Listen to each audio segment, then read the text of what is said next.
because these are just investigations and they have not been found guilty.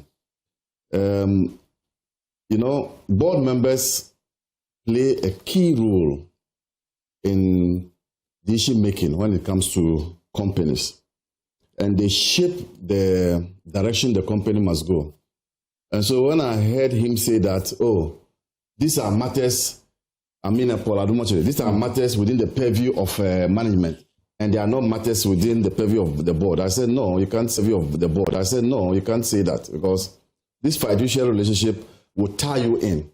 And in any case, when you look at the entire story, one of it is that it has to do with the breach of the Procurement Act. Single source, some say sole sourcing, but I think the Act says single source. So a single source was given to a company, but it turned out that that company was substituted.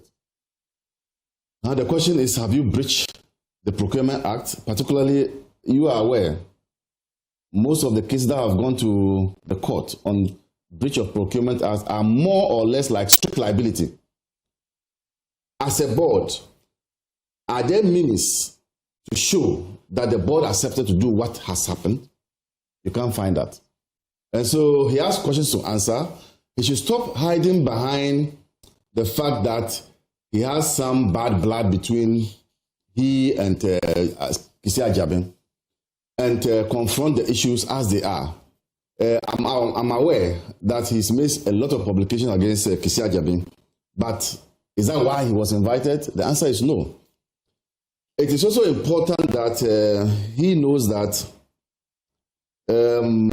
as a board member or a board chairman of the company, at any time in point, when the company is found wanting, because of the role that he has to play to ensure to protect the company's assets and protect the image of the company, he'll be invited. So this for me is not witch hunting as he claims. This for me is calling for accountability. The matters are clear. Did you engage in a single source and it turned out that another company has been granted the opportunity to do the work? That is what Paul Adom Otchere should focus on and deal with. This issue of he being invited because he has a bad blood with Ajabin is a red herring, it's diversionary, and it's not dealing with the substance of the case. I'm reading this part of the story. It says that Evertex, SML's sister company, also appeared to be dormant and was resurrected only for the airport contract. Its tax record revealed that the company has zero chargeable income for 2022, 2023, and 2024, the year it won the airport contract. Evertex paid no tax in 2022 and 2023. They also checked with the Chartered Institute of Accountants, is it? And they also confirmed that this particular company has not been licensed to do revenue assurance, and that to be able to carry out this particular job, you must have been certified by the Chartered Institute. Do these make any difference for you in the? They are huge and they are substantial.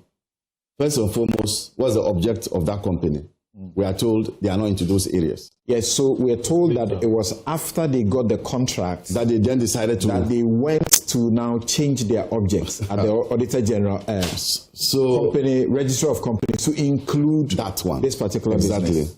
So it tells you from the word go that they lack experience in that area, because if they were into that area, it would have been part of their objective. Now, the other thing too has to do with the fact that this contract was signed after the MPP lost elections. No problem about that, because the directors were still in office. But it will create some suspicion about why this company, which has no experience, which was brought in later on, which invariably was incorporated later on, because that was the new incorporation to insert in that clause for them to be able to do that work. For me, it's a new incorporation. But for that, they couldn't have change of objects. Change of objects. Yes, change of objects. So but that's not new. It was done after the contract was signed, an afterthought. So all this will raise questions about whether the company in itself was properly placed to engage in that work, apart from the fact that it was being favored by the way it was selected. These are matters that maybe the prosecution will use against Paul Adom Otchere's board. And I think that he has questions to answer, more so because of the Procurement Act, which for me was breached. Oliver mentioned the complicity of the PPA. We find many situations where when you are sole sourcing, the presupposition is that the entity you are sole sourcing is like the only one, available to do that particular job, apart from the other reasons. But you have situations repeating themselves where the entity is not in that business, they have no prior experience, and yet they are sole sourced. And the PPA continues to approve these. When it came to the SML, it was the same situation. Their very first job in this regard was the job with the government for this revenue assurance thing. And the investigations or the report suggested that they were doing zero and yet were in a position to earn, because they are earning a certain percentage on the revenue that is coming in. In this case, too, it's a 15%. PPA itself must come under tight scrutiny. And I agree that sometimes, even though there's an opportunity to ratify your conduct under the PPA Act, but in a case like this, where the minimum basic requirements have not been met, which is that this company is unique and it's the only company that can provide those services, that has not been met. To find the PPA okaying it, and I don't know whether in this matter they actually okayed it, I'm not sure of that, I didn't read that. But if this has been okayed by PPA itself must come under heavy scrutiny, and they may also be contributing, and that I would say contributory negligence will be applied here, where they have also contributed to some of the things that we are seeing in the breach of the Procurement Act, and they should be the last. And I think that the PPA board must also begin to look inwards and see whether some of these things that they do is helping us.